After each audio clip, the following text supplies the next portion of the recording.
اساں شب برات دے اندر نمازاں تے نفل ہی پڑھنے ہیں، ماں پیو دیاں قبراں تے جا تے دعاواں منگنے ہیں، ماں باپ دے رشتہ داراں دیاں قبراں جا کے لمنے ہیں، ثواب دا ہی کام کرنے ہیں، ساری رات جاگنے ہیں، نفل پڑھنے ہیں، نمازاں پڑھنے ہیں، قرآن پاک پڑھنے ہیں۔ او اللہ دا بندہ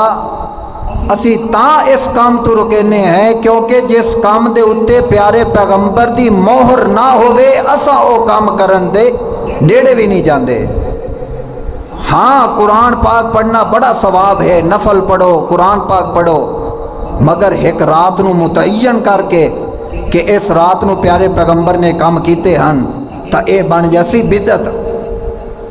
جیڑے پیارے پیغمبر نے کام کیتے ہیں او دیتا نیڑے ہی نہیں جاونا، تے جیڑے پیارے پیغمبر نے کام نہیں کیتے شیطان نے آخنا ہے جناب اے کام تسا کرو۔ حالانکہ شب برات دی کوئی صحیح سند کوئی موجود کوئی نہیں، کسے قسم دی کوئی روایت اے دے وچ کوئی نہیں آ رہی۔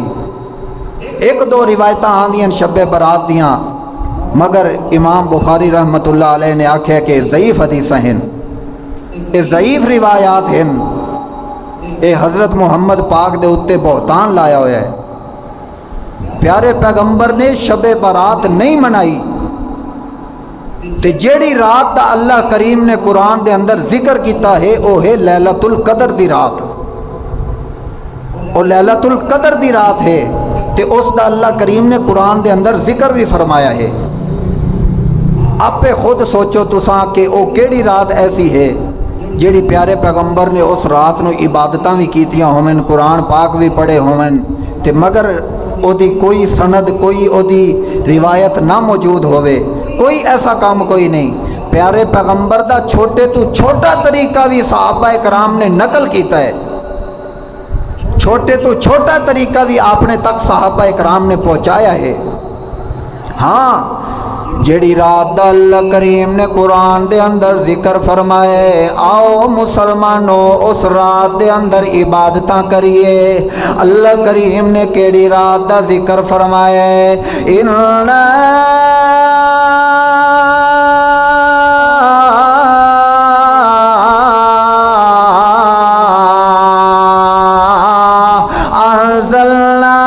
فی لیلۃ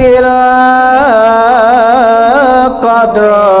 اللہ کریم فرمان دے اساں لیلۃ القدر دی رات دے اندر قرآن پاک نو اتاریا ہے۔ اللہ کریم نے لیلۃ القدر والی رات اتنی اعلیٰ تے عرفہ بنائی ہے کہ اس رات دے اندر اللہ کریم نے قرآن نازل کیتا، محمد جوان دے اوتے نازل کیتا۔